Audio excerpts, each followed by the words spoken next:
Hallo Leute, willkommen zurück zu einem neuen Video hier in The Walking Dead Survivors. Ihr fragt euch sicherlich, Sultai, du machst schon wieder ein Video über die Embleme. Ja, genau, ihr kennt ja mein vorheriges Video über die Embleme. Das Grundprinzip, das war einfach, ja, das ist einfach zu erklären, das glaube ich wisst ihr auch. Aber ich habe eine Aussage getätigt, die ist nicht so richtig. Was ich damit meine, wir gehen mal kurz in den Workshop rein. Wir gucken uns mal die Embleme an. Und zwar habe ich gesagt, dass Blackwater eher für den Fortschritt gedacht ist und die Embleme für Whisperers eher für PvP. Das ist nicht so richtig, ja, weil beide Fraktionen, ja, also Blackwater und The Whisperers, nutzen dieselben Embleme. Die letzten 3 Embleme jeder Fraktion, die sind unterschiedlich. Bei den Flüsterern ist das eher die Forschung, bei Blackwater ist es eher Heilungsgeschwindigkeit, Krankenhauskapazität und natürlich auch die Krankenhauskapazität in Prozenten. Ja, das können wir uns ja mal angucken. Und zwar seht ihr hier die Embleme, die Flüsterer. Wie gesagt, die Flüsterer und die Blackwater-Embleme sind gleich. Wir gucken uns mal die Flüsterer Sturmangriff an. So, wir sehen hier die Beschreibung. Hier steht, wird aktiviert, wenn du allein Clan-Gebäude oder PvE-Gegner angreifst und erhöht die Ausrüstungsstärke deiner Überlebenden. Jetzt guckt mal bei Blackwater. Wird aktiviert, wenn du allein Clan-Gebäude oder PvE-Gegner angreifst und erhöht die Ausrüstungsstärke des Rekruten. Merkt ihr was? Also, ihr müsst das Kernprinzip verstehen.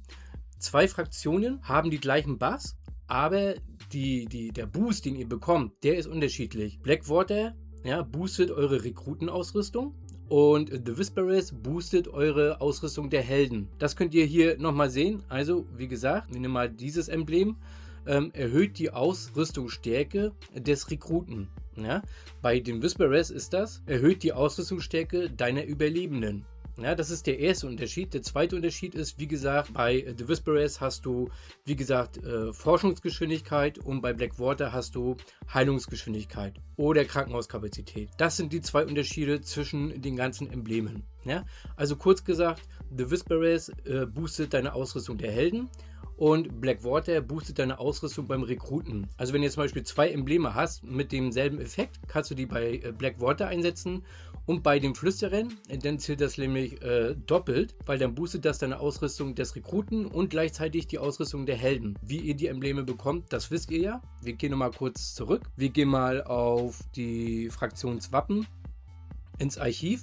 Und zwar, entweder zieht ihr ein Emblem komplett, also ein komplett ganzes Emblem, das könnt ihr ziehen. Ansonsten benötigt ihr 10 Emblemteile, um ein Emblem freizuschalten. Das seht ihr hier im Hintergrund. Zum Beispiel bei diesem Emblem, Erkundung, habe ich jetzt 2 von 10. Habe ich 10 von 10, dann habe ich das Emblem und kann das auch nutzen. Das Sterne-Level, das sind hier diese 5 Slots, die ihr belegen könnt. Habt ihr die voll oder erhöht ihr das, erhöht sich nämlich das Sterne-Level und je mehr Sterne-Level ihr habt, umso höher sind die allgemeinen Buffs. Und das Gute ist, wenn ihr die PvP-Emblems nehmt, auf beiden Seiten, also einmal Blackwater und einmal The Whisperers, seid ihr im PvP abgesichert. Ne? Ihr werdet geboostet, also eure Ausrüstung des Rekruten und eure Ausrüstung des Heldens werden geboostet bei Einzel-PvP. Wenn ihr Verstärken tut in OPs oder in Comms, wenn ihr OPs oder Comms angreift. Das heißt, sobald ein Spieler alles voll hat, hat er eine Ausrüstung mit einem Wert von über 200%. Na?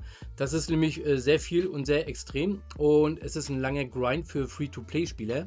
Delfine und Wale werden das Ding schnell voll haben und werden dadurch halt extrem hoch geboostet, weil die Ausrüstung ja sehr, sehr viele Buffs bekommt und zusätzlich schaltet sich ja dann auch noch der Slot in der Mitte frei.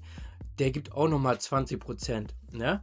Und diese 20% und das Ganze drumherum ergibt ein Gebilde, was schon mächtig ist. Wenn ihr dazu Fragen habt, schreibt es in die Kommentare. Nicht, dass ihr mich falsch versteht, ja. Also wenn ich mal einen Fehler mache, könnt ihr es gerne in die Kommentare schreiben. Ansonsten, wenn ihr Fragen zu diesen Emblemen habt, zu den Fraktionen, auch in die Kommentare.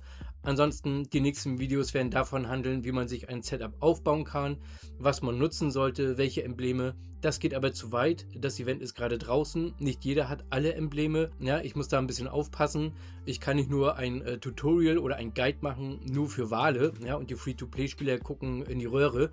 Das funktioniert nicht. Ja, das heißt, wir warten so ein bisschen ab, bis jeder Spieler sich da ein bisschen eingefuchst hat. Und dann kann man natürlich ein geiles Tutorial machen.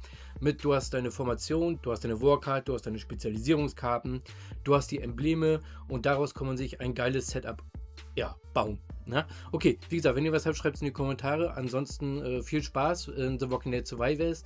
Ich hoffe, ich konnte euch helfen und ja, wir sehen uns im nächsten Video. Macht's erstmal gut, bis dann. Euer Sultai.